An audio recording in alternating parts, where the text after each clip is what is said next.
আসসালামু আলাইকুম। আসসালাম ফেরদৌস ভাই। দুর্দান্ত প্রতিভার অধিকারী তন্ময় এবং পারিবারিক ঐতিহ্য রক্ষাকারী আমাদের খায়া। Please thank you. দর্শক, আজকে দেখলেন দুজন অতিথি এসছেন, দুজনেই প্রতিভাময় জীবন নিয়ে ভাসছেন, একজন তন্ময় আর একজন খৈয়াম। তন্ময় কিন্তু শুধু একটি জায়গায় স্থির না, সঙ্গীত তার জন্য আছে, কিন্তু চমৎকার একজন চিত্রশিল্পী। আর খৈয়াম, সে কিন্তু ধীর গম্ভীর হয়ে চলে, আসলে তো ধীর গম্ভীর না, এবং অনেক ট্যালেন্ট নিয়ে এসে থাকে, তারও মিষ্টি মিষ্টি কিছু সৃষ্টি আছে। আজকের তন্ময় এবং আগামীতে যে তন্ময়টা হতে যাচ্ছে, আল্লাহ যদি বাঁচিয়ে রাখেন, ইনশাআল্লাহ। কি মনে হয় সেই তন্ময়ের কাছে যাওয়ার পরিকল্পনা, এমনকি কিছু চিন্তা ভাবনা আছে? হ্যাঁ, নিশ্চয়ই। মানে জীবন তো একভাবে অগ্রবর্তীমান, সামনের দিকে যায় এবং কাজগুলোকে নিখুঁতভাবে করে করে আমরা পর্যায়ক্রমে সামনের দিকে চলে যাই। তো যে কাজগুলো করছি সেটা ছবি আঁকাতে এবং সঙ্গীতে। আমি আসলে ভেরি রিসেন্টলি একটা সলো আর্ট এক্সিবিশন করব, তার জন্য আমার প্রচুর দিনরাত কাজ করতে হচ্ছে, ছবি আঁকতে হচ্ছে। আর সঙ্গীতের ব্যাপারটা একটা পার্টিকুলার টাইমেই আসলে আমি কনসেন্ট্রেট করি, সেটা হচ্ছে যে সন্ধ্যার পরে একটা পবিত্রতা থাকে, একটা নিরিবিলি ছিমছাম একটা মানে শুনশান একটা এনভায়রনমেন্টে সঙ্গীতের কাজটা করি। এবং সঙ্গীতের প্রত্যেকটা পর্যায়ে আমার যেটা মানে হ্যাবিটস, সেই মানে ইটস অ্যাবাউট কত 10-12 বছর হয়ে গেল না খায়, 10-12 বছর ধরে যে আমি প্রতিটা গানের আলাপটা তৈরি হবার পরে মানে গল্প, একটা গান তো একটা গল্প, এক একটা গান হচ্ছে এক একটা বিষয়ের সুন্দর একটা মানে সেই ধারণাটা তৈরি করা। সেটা হতে পারে দুঃখের, হতে পারে কষ্টের, বিরহের, ভালোবাসার, ভালো লাগার, আনন্দের। এই ক্ষণগুলো নিয়েই তো আপনারাও গেয়ে এসেছেন আমাদের সেই ছোটোবেলায় যখন খেলাঘর করতাম, সেই সময়ের বরপুত্র সঙ্গীতের আপনি। তো ওই রকমভাবে আপনারা করেছেন, আমরা করছি। আমারটা হচ্ছে যে আমার এই গানের সব কিছুর ভিতরে খায়ম আহমেদ আসলে আষ্টেপৃষ্ঠে জড়িত আর কি। মানে খায়ম আহমেদ হচ্ছে আমার একটা অবলম্বন সঙ্গীতের। আমি গানটা তৈরি করবার পরে, যেহেতু খায়েম হচ্ছে আমার কাছে একটা গুরু মানুষ, তার সঙ্গে আমি ওভার ফোনে শেয়ার করি।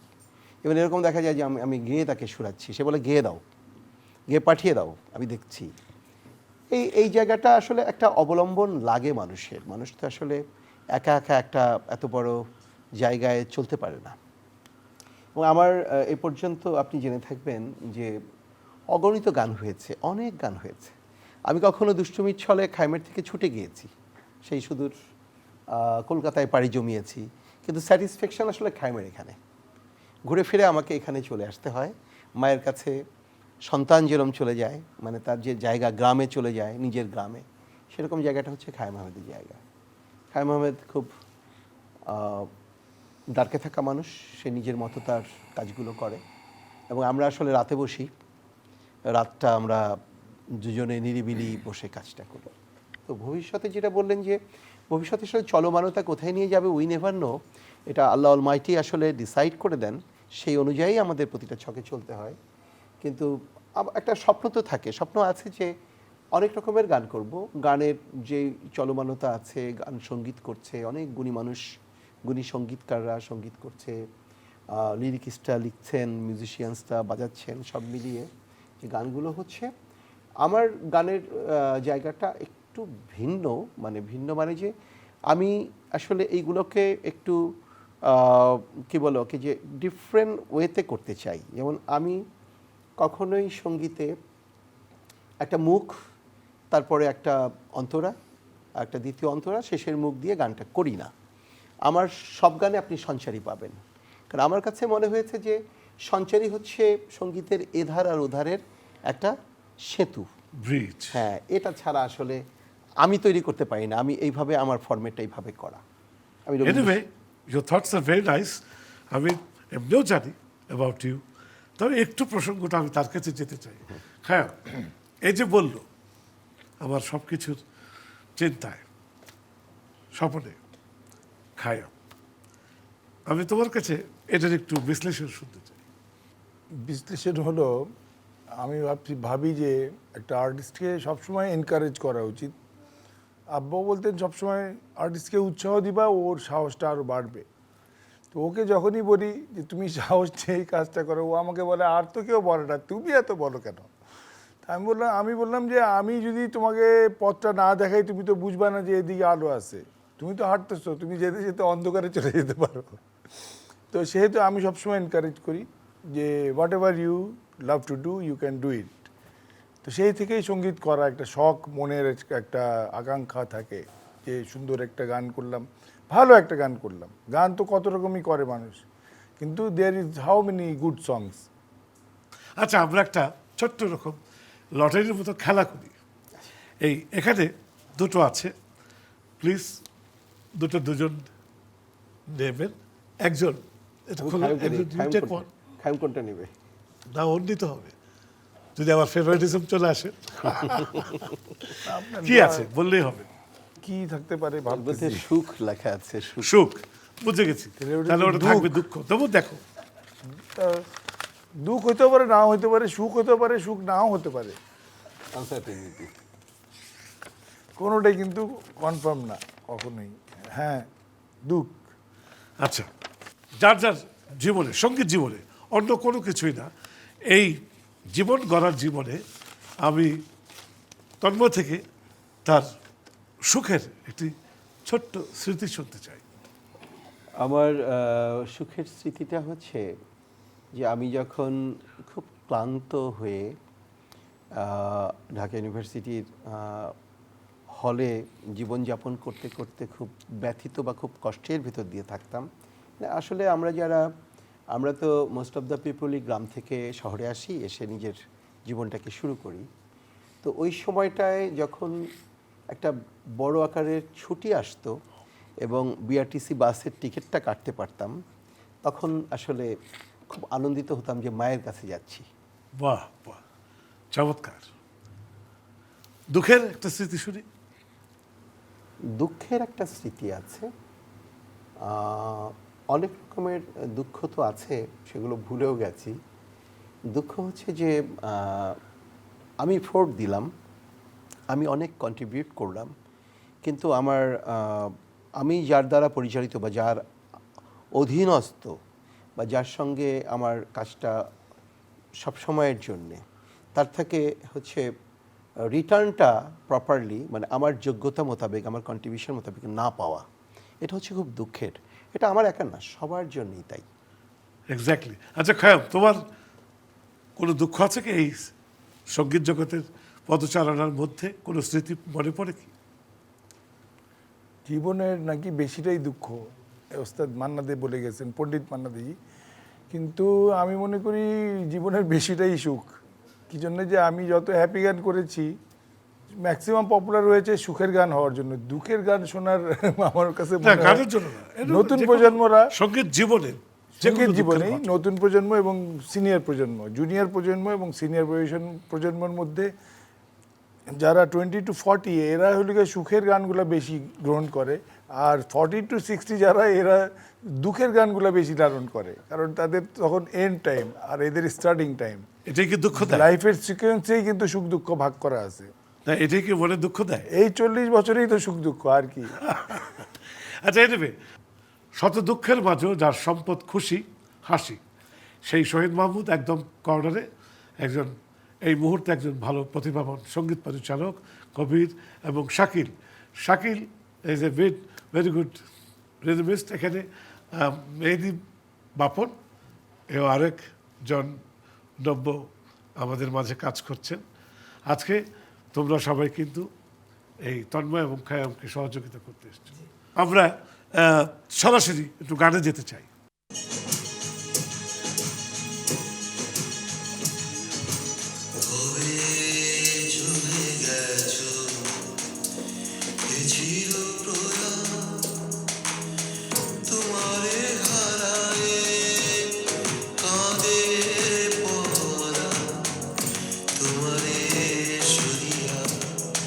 মরিছে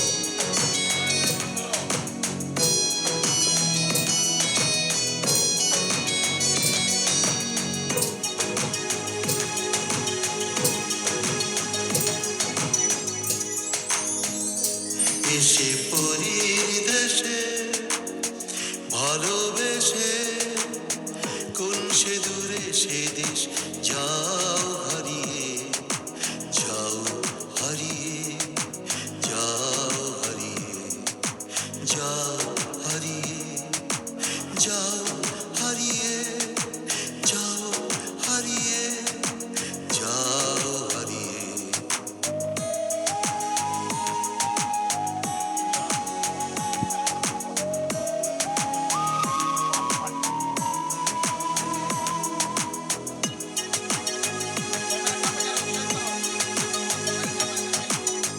নীলাম্বরী অজানায় ঘুরে দাঁড়ানো অচেনা পথের পরে পিছন ফিরে তাকালো বিরোহিনী কষ্ট স্রোতে ধারাতে অশ্রু সজল তার পেছন ফেরার সে পথে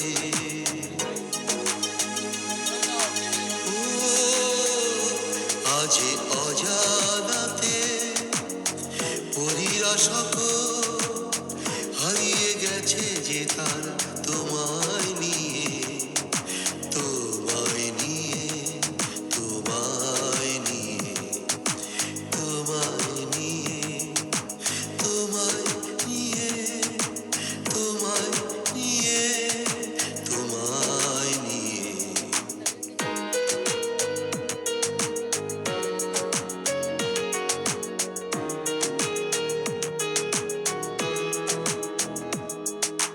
কবে চলে গেছো হে চিরপ্রয়াত তোমারে হারায়ে কাঁদে পরা তোমারে সরিয়া মরিছে হৃদয় মরিয়া মরিছে মরণে আসিছ ফিরে স্বপনে আসিবে কি ফিরে গোপনে কবে চলে গেছো ও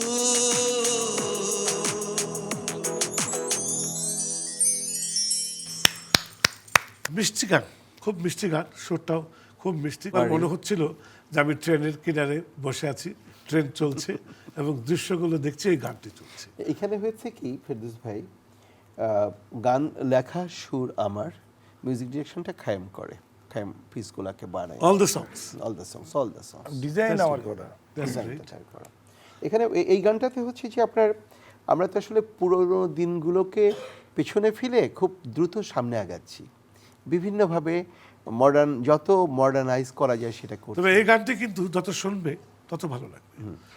এই জন্যে বিষয় হলো যে পেছনের বিষয়গুলোকে সংরক্ষিত করবার জন্য তার ইমেজগুলোকে এনে মুখের মধ্যে ভেতরে একটা রাখা হয়েছে, তারপরে আস্তে আস্তে এটাকে সিঙ্ক্রোনাইজ করে এটাকে একটা বন্দিশটাকে তৈরি করা হয়েছে, ভেরি নাইস, ভেরি এবং পরে যে আবার ওটা দিয়ে শেষ হয়েছে। আচ্ছা, তন্ময়ের আরও অনেক কীর্তি আছে আমরা জানি, এবং স্বীকৃতি একটি বড় বিষয়। আমরা কি তন্ময়ের কিছু স্বীকৃতির কথা শুনতে পারি? স্বীকৃতিটা আসলে অনেক দেখেছি আমাদের পরিমণ্ডলে, যে আমরা একটা কিছুকে উদ্দেশ্য করে একটা কাজ শুরু করি, মানে একটা কিছুকে উদ্দেশ্য করে একটা কাজ শুরু করবার থেকে একটা কাজ মন দিয়ে ভালোভাবে করবার প্রচেষ্টাটাই ভালো। কারণ স্বীকৃতিটা কখনো আসবে, উই নেভার নো, আমাদের অ্যাচিভমেন্ট কখন আসে আসলে এটা তো আনসার্টিন, এটা তো আল্লাহ তাআলা বা নিজে আসলে গিফটটা দেন। আসলে প্রশংসা কিন্তু আল্লাহর, সকল প্রশংসা আল্লাহর। আপনাকে এটার পার্ট অফ কি বলে যে রিটার্নটা আপনি পাবেন, এবং সেটা আপনাকে উৎসাহিত করবে। আমার ছবি আঁকা কি, আমার স্টুডেন্ট লাইফটা শুরু হয় ঢাকা আর্ট কলেজে 80 দশকের শুরুতে, এবং আমার ছবি আঁকার জায়গাটায় আসলে আমি তো তখন এসএসসি পাশ করেই ভর্তি হয়েছি কলেজে, মানে আমার ইন্টারমিডিয়েটটা পুরাটা আর্টের, আমার ডিগ্রিটা পুরোটা আর্টের, আমার মাস্টার্সটা পুরোটা আর্ট। ওটা ছিল একটা চারুকারুকলা মহাবিদ্যালয় ছিল, চারুয়া কারুকলা। আর ওইখানে আমি ইন্টারমিডিয়েট করলাম, তারপরে ডিগ্রিটা ওখানে করলাম। এরপরে এটা আবার ইনস্টিটিউশন হয়ে গেল চারুকলা, তখন এটা মাস্টার্স ওপেন হলো, মাস্টার্সটা ওখানে করলাম। এখন এটা ফ্যাকাল্টি হয়ে গেছে। তা আমাদের সময় যেটা হতো যে হাতে খড়ি, মানে একেবারে ধরে কাগজে কলমে ধরে ধরে শেখানো, এবং খুব কম্পিটিটিভ ছিল। আর আমার জন্যে কষ্টের ছিল যে আমার ক্লাসের শেষ বেঞ্চের ছাত্র ছিলাম আমি শুরু থেকে। প্রথমত গ্রাম থেকে আসা, দ্বিতীয়ত হচ্ছে যে অনেক মাস্টারপিস স্টুডেন্ট ছিল যারা কিনা বিভিন্ন মহাবিদ্যালয়ে পড়ে এসে কাজ করছে। তো একটা সাবজেক্ট যখন ক্লাসে সাজিয়ে দেওয়া হতো, তখন ওইটার উপরে কাজটা চলতো, সবাই খুব ভালো করতো, আমি পারতাম না। আমি আবার ওইটা আমার হলের রুমে সাজিয়ে রাতভর প্র্যাকটিস করতাম, বা ল্যান্ডস্কেপ স্কেচ যেগুলো আমরা ল্যান্ডস্কেপ করি প্র্যাকটিস, সেইগুলোতে দেখা যেত যে সবাই ভালো করছে। আমি ক্লাস শেষে আমি আমার ক্যাম্পাসে বসে একটা ফ্রি স্টাডি করতাম, গাছ বা পেছনে আমাদের শুকুর ভাইদের বাড়ি ছিল, ওনারা কিছু কর্মচারী থাকতো, গরু টরু, সেখানে যে ল্যান্ডস্কেপিং করতাম, এটা এক্সট্রা করতাম। তারপরে রাতের বেলায় বন্ধুরা ঘুমাতো, আড্ডা দিত, আমি চলে যেতাম কমলাপুরের স্টেশনে, যে ওই যে ট্রেন চলছে, ট্রেন থেকে নামছে, মানুষ যাচ্ছে, কুলি নিয়ে যাচ্ছে, এই ফিগারেটিভ কাজগুলোকে মানে স্টাডি, মানে এক্সপ্রেশনগুলোকে, যে ফিগার কীভাবে চলে, কীভাবে দৌড়ায়, কীভাবে যায়, এগুলোকে স্টাডি করতাম। এবং সেই বড় খাতা এইভাবে ধরে, তখন তো ইঙ্ক ছিল, এভাবে কালি নিয়ে তুলি দিয়ে দিয়ে এভাবে এখানে ঠেকিয়ে এভাবে করে করে করে করে যেতাম আর কি। তো এই যে স্টাডির ভিতর দিয়ে একটা সময় মাস্টার্সের যখন আমরা ভর্তি হয়ে গেলাম, ফার্স্ট পার্টে আমি কমনওয়েলথ ফাউন্ডেশন ফেলোশিপ অ্যাওয়ার্ড পেলাম, all over the Asia reason. That's good. Congratulations. এটা ইন্টারন্যাশনাল অ্যাওয়ার্ড আমার। আর আমি শিল্পকলাতেও অ্যাওয়ার্ড পেয়েছি বৈরিতার ভিতরে, মানে ছাত্রাবস্থায় বিভিন্ন অনিয়ম অনৈতিকতার বিরুদ্ধাচারণ করতাম, প্রতিবাদী মানুষ ছিলাম বিধায় আমার জুরি বোর্ড আসলে সবসময় আমার বৈরিতে থাকতো। জুরি বোর্ড মানে অপছন্দের ছিলাম আমি, কিন্তু আমার কাজটা আসলে গ্যালারিতে অনেক কাজের ভিতরে এতটাই ভালো কাজ হয়েছিল, একটা মাত্র কাজ, এবং এটা নিয়ে আমি জুরিদেরই কারো কারো মুখে শুনেছি এক সময়, যেটা অনেক ডিবেট হয়েছে যে আমাকে দেওয়া উচিত না, এটা একটি স্ট্যান্ড ছিল তাদের যে তাকে দেবে না। কিন্তু কোনো কোনো জুরি আসলে ইনোসেন্ট কিছু মানুষ তো থাকে, আলাদা আলাদা তো একটা হুকুম থাকে। তো তখন আপনার কিছু জুরি আসলে এখানে আমাকে ফুল মার্কস দেয়, তখন আমি বেস্ট অ্যাওয়ার্ডটা পাই। এবং ওটা একটা কাজই ছিল, আমি নিজেও দেখেছি যে সমস্ত গ্যালারিতে ঘুরলে চোখটা টেনে ওই কাজটার উপরে চলে যায়। এটা 6 ফিট 6 ফিটের পেইন্টিং ছিল। এবং এটা পরে শিল্পকলা থেকে আমাদের সুবিধার জন্য আমি শুভকামনা করি, সুবিধা আমাদের প্রয়াত হয়েছেন, উনি নেই। উনি থাকা অবস্থায় শিল্পকলার যে আড়ম্বর ছিল চারুকলা বিভাগটা, সেটা আসলে নেই। সুবিধার অনেক কন্ট্রিবিউশন আছে আমার জন্য। আমার জার্মান এক্সিবিশনের জন্য সুবিধা আমাকে অনেক হেল্প করেছিল শিল্পকলার। আমি সলো করেছিলাম জার্মানে 2টো এক্সিবিশন। আমার ওই কাজটা পরে ফারুক সুবহান স্যার, উনি পররাষ্ট্র মন্ত্রণালয়ের জন্য ওটা কালেকশনে কিনে নিয়েছিলেন। সেই সময় আমাকে 4,90,000 টাকা দেওয়া হয়েছিল, এবং আমি বেস্ট অ্যাওয়ার্ডও পেয়েছিলাম আর কি। তো এটা দ্যাটস এ ভেরি, মানে একটা অ্যাচিভমেন্টস, একটা অ্যাওয়ার্ডের জন্য। এবং এটার জন্য কিন্তু আমি খাটিনি, আমি ছবি আঁকার জন্য ছবি এঁকেছি। এবং আমি কিন্তু কখনোই কোনো কম্পিটিশনের জন্যে ছবি দেই না, আমি আমার অনুভূতিটা, আমার ভিতরের অভিব্যক্তিটা প্রকাশ করার জন্য, আমার কনসেপ্টটা, এই কনসেপ্টটাকে প্রকাশ করার জন্য আমি ছবিটা আঁকি। আমি এখনও তাই আছি। কোনো ঘটনা যখন ঘটে তখন আরেকটি ঘটনা লাগে, নতুন কোনো ঘটনাই কিন্তু পুরনো ঘটনাকে উজ্জীবিত করে। আপনার বেলাও তাই। আচ্ছা খায়াম, তোমার যে সৃষ্টিগুলো হয় এতে আনন্দের পরিসীমা কতটুকু? আরো আনন্দ পেতে মন চায় কিনা, আরো সৃষ্টির দিকে ধাবিত হতে মন খুবই চায়? সামান্য মাত্র। ওর গান তো অনেক বড়, কিন্তু আমার কাজ এখানে ছিল খুব সামান্য। কিন্তু এই সামান্যটা ডিজাইন করার জন্য আমি ভাবছি গত 2 বছর থেকে, আচ্ছা, যে এইটার পর এটা থাকলে এটার পরে ওটা হলে, ওটার পরে এটা হলে, এইভাবে হলে ডিজাইনটা পারফেক্ট হবে। এবং এখানে আমি হাউস মিউজিককে স্লোয়ার ভার্সন করছি। হাউস মিউজিক তো অনেক ফাস্ট করে সবাই, এইখানে একটা ডিফারেন্ট, মানে আমার এক্সপেরিমেন্ট এটা। এখন I am not afraid to experiment, সেহেতু আমার এগুলো করা। জাস্ট এই কথা করে আমি স্যাটিসফাইড। এখন ও কতটুকু স্যাটিসফাইড এটা আমি ভাবি না। না বললেই না। খায়াম হচ্ছে আসলে, আমি কৃতজ্ঞতার জায়গাটায় যাকে রাখবো, খায়াম তো আমার পুরা সঙ্গীতের যে জায়গাটুকু তার দুনিয়া জুড়েই খায়াম আহমেদ। এ পর্যন্ত খায়ামের সঙ্গে আমি অগণিত গান করেছি, বিভিন্ন রকমের গান করেছি। বাবাকে নিয়ে গান করেছি, দেশকে নিয়ে গান করেছি, দেশের বিভিন্ন অব্যবস্থাকে নিয়ে গান করেছি, প্রতিবাদী গান করেছি, ভালোবাসা, প্রেম বিরহ ভালোবাসা গান করেছি। আমাদের একটা মজার গান আছে, বিহনে তুমি বড় একা একা লাগে। এই গানটা খায়মের খুব প্রিয় গান। এই গানটা খায়মের ডিজাইনে করা, এটা ডুয়েট গান। তো এজাজ আমাকে নিয়ে ওই যে প্ল্যাটফর্মে তুলে দিয়ে জাস্ট পালালো, এজাজ আর আসে না। এখন খায়ম আর আমি এক হয়ে গেছি। কিন্তু খায়মের ব্যাপারে আমার যেটা বলার, যে আমি যতটুকু যা করেছি সেটার যদি ন্যূনতম অ্যাপ্রিসিয়েশন হয়, সেটা আসলে খায়ম আগে পাবে। আমি 99 ভাগে ওকে দেব, বাকিটুকু যদি আমাকে যদি খায়ম দয়া করে দেয় তাহলে আমার। কেন কি, যে আমি যখন গান করে চলে আসি তখন খায়ম কিন্তু এটা কানে রাখে। খায়ম অনেক ব্যস্ত মানুষ, প্রতি সেকেন্ডেই সে ব্যস্ত, তার বিভিন্ন রকমের ব্যস্ততা। তার ভিতরে সে আমার গানকে আবার ডিফারেন্ট ওয়েতে এটাকে নিয়ে সে কালচার করে, মানে এটাকে সে এক্সপেরিমেন্ট করে, এবং পরে যে দেখি যে এর ভিতরে অনেক কিছু ইন হয়েছে। মানে এই জিনিসগুলো, একটা হচ্ছে আমরা বন্ধু, এনিওয়ে দুজনের কোলাবোরেশনেই তো তাহলে এটা সৃষ্টি হচ্ছে। আমি যেটা বুঝলাম যে খায়ামের প্রচণ্ড ভালোবাসার থেকে যে সৃষ্টিটা শুরু হয়, এই বন্ধুত্বের এই যে একটি পরিমাপ, এটাকে অবশ্যই একটি উন্নত শিখরে কাজ করার জন্য আমার শুভেচ্ছা রইল তোমাদের। হ্যাঁ, বন্ধুর জন্য তো বন্ধুর একটা ফিল থাকে, ওর জন্য যে গান করতেছি বন্ধুর জন্য গান করা। এখন ও কি ফিল করতেছে এটা তো আমাকে ফিল করতে হবে। অবশ্যই। দর্শকবৃন্দ, আমরা একেবারে শেষ পর্যায়ে চলে এসেছি। শুনলাম দুই বন্ধুর, দুই প্রতিভার তাদের জীবনের গল্প, চমৎকার এই বন্ডিং। এই যদি এমন বন্ধুত্ব গড়ে সৃষ্টি হয়, নিশ্চয়ই সেই সৃষ্টি হবে হৃদয়গ্রাহী। আপনাদের জন্য আবারও শুভেচ্ছা। তোর তরে হায় মন উড়ে যা, তুই সে